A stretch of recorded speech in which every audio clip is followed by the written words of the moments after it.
Good evening. The television and radio stations of the United States and their affiliated stations are proud to provide facilities. Nixon.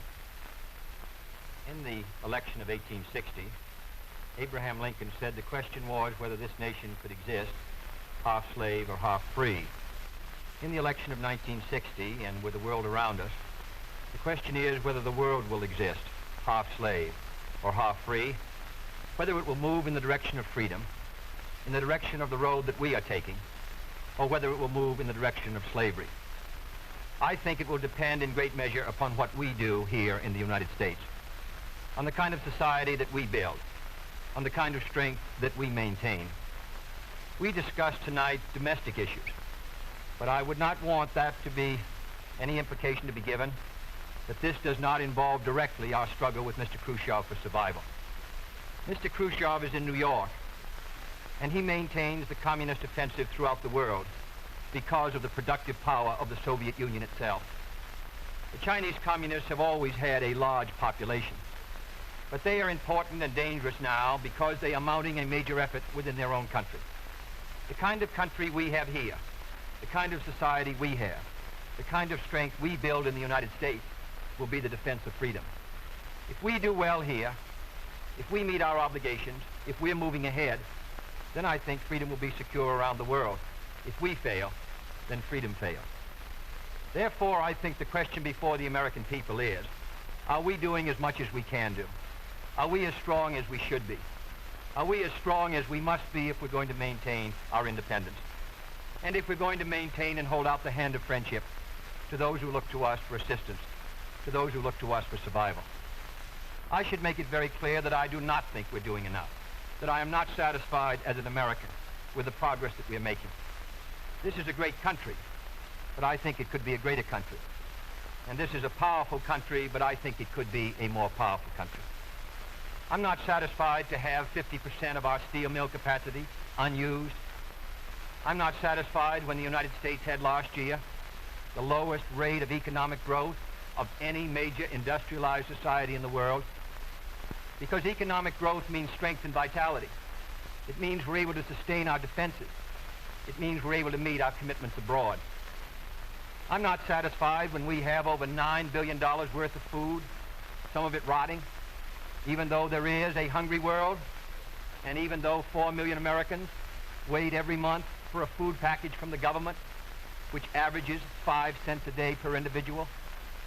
I saw cases in West Virginia, here in the United States, where children took home part of their school lunch in order to feed their families, because I don't think we're meeting our obligation towards these Americans.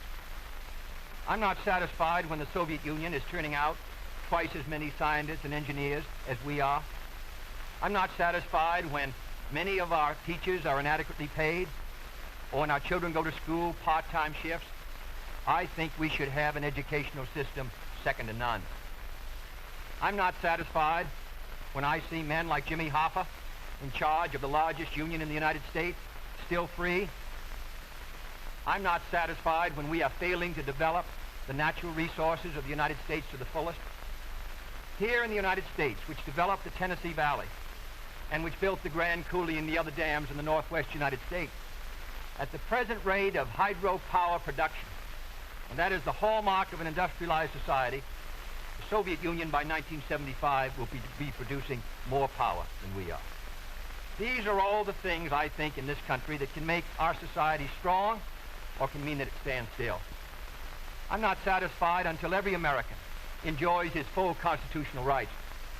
If a Negro baby is born, and this is true also of Puerto Ricans and Mexicans in some of our cities, he has about 1/2 as much chance to get through high school as a white baby. He has 1/3 as much chance to get through college as a white student. He has about 1/3 as much chance to be a professional man, about 1/2 as much chance to own a house. He has about 4 times as much chance that he'll be out of work in his life as the white baby. I think we can do better. I don't want the talents of any American to go to waste. I know that there are those who say that we want to turn everything over to the government. I don't at all. I want the individuals to meet their responsibility. And I want the states to meet their responsibility. but I think there is also a national responsibility. The argument has been used against every piece of social legislation in the last 25 years. The people of the United States individually could not have developed the Tennessee Valley. Collectively, they could have. A cotton farmer in Georgia, or a peanut farmer, or a dairy farmer in Wisconsin or Minnesota, he cannot protect himself against the forces of supply and demand in the marketplace, but working together in effective governmental programs, he can do so.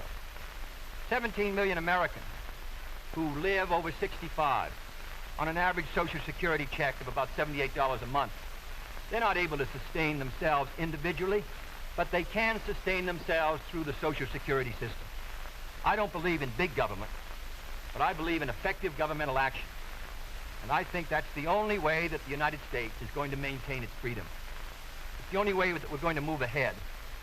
I think we can do a better job. I think we're going to have to do a better job if we are going to meet the responsibilities which time and events have placed upon us. We cannot turn the job over to anyone else. If the United States fails, then the whole cause of freedom fails. And I think it depends in great measure on what we do here in this country. The reason Franklin Roosevelt was a good neighbor in Latin America was because he was a good neighbor in the United States. Because they felt that the American society was moving again. I want us to recapture that image. I want people in Latin America and Africa and Asia to start to look to America, to see how we're doing things, to wonder what the President of the United States is doing, and not to look at Khrushchev or look at the Chinese communists. That is the obligation upon our generation. In 1933, Franklin Roosevelt said in his inaugural that this generation of Americans has a rendezvous with destiny. I think our generation of Americans has the same rendezvous. The question now is, can freedom be maintained under the most severe attack it has ever known? I think it can be.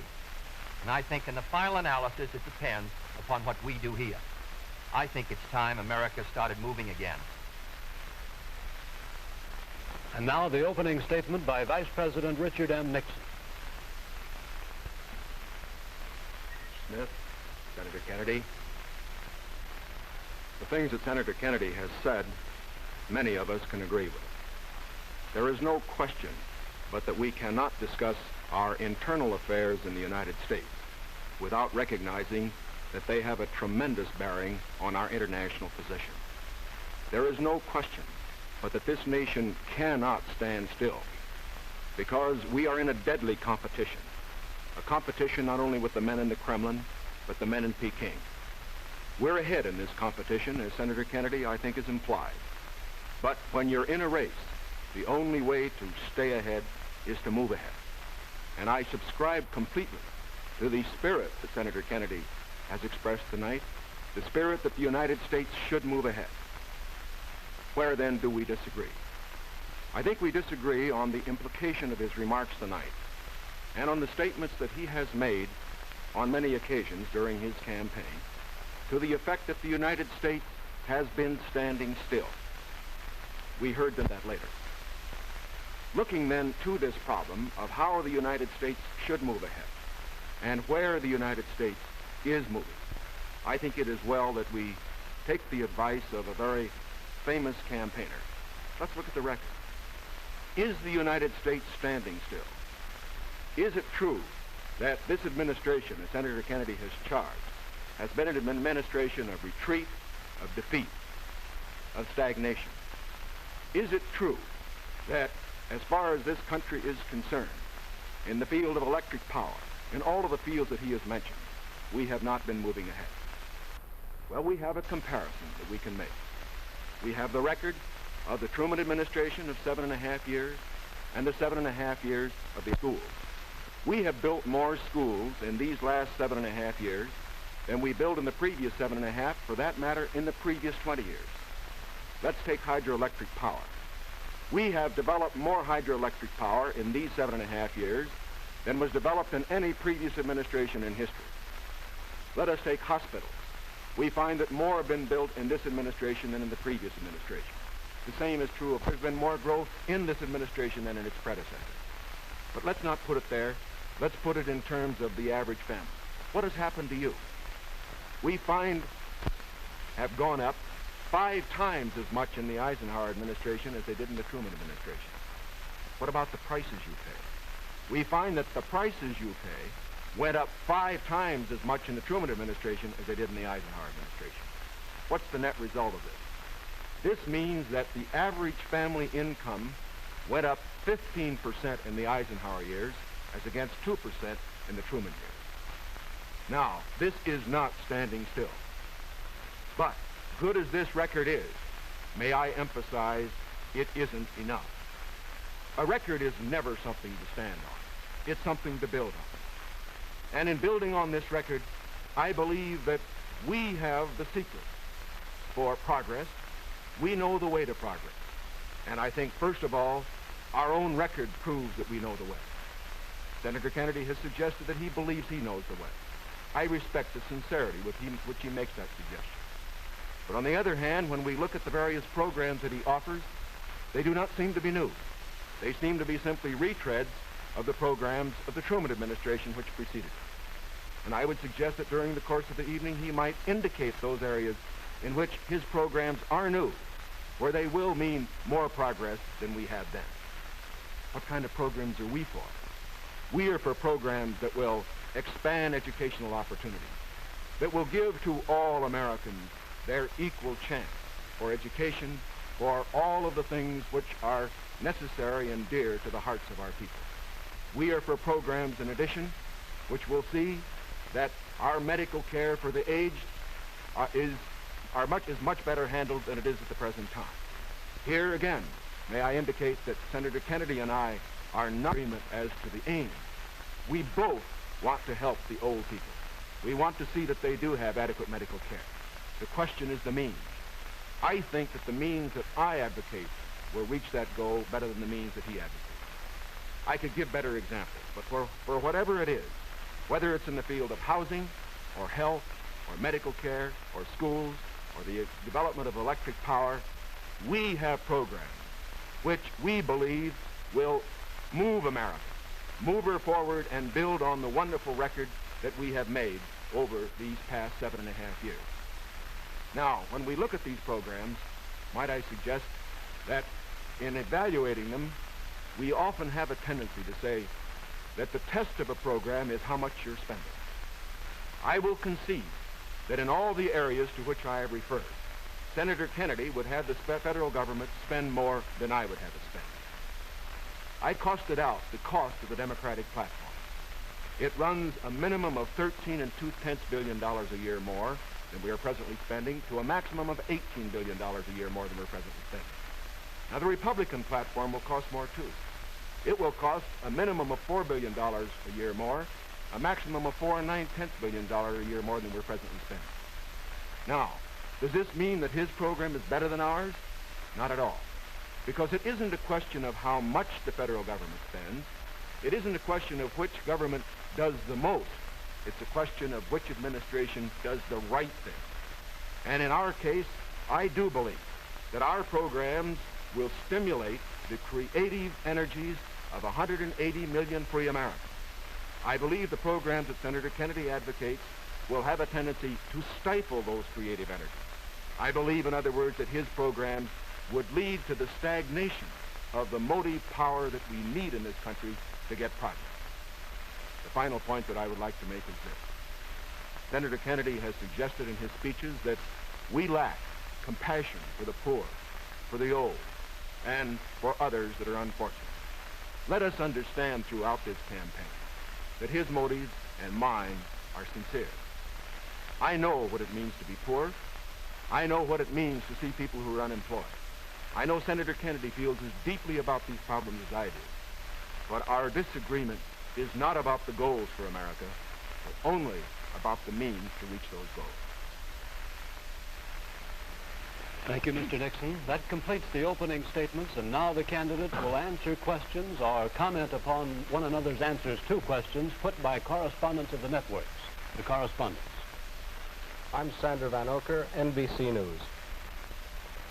I'm Charles Warren, Mutual News. I'm Stuart Novin, CBS News. Bob Fleming, ABC News. The first question to Senator Kennedy from Mr. Fleming. Senator, the Vice President in his campaign has said that you are naive and at times immature. He has raised the question of leadership. On this issue, why do you think people should vote for you rather than the Vice President? Well, the Vice President and I came to the Congress together. 1946, we both served in the Labor Committee. I've been there now for 14 years, the same period of time that he has. So that our experience in government is comparable.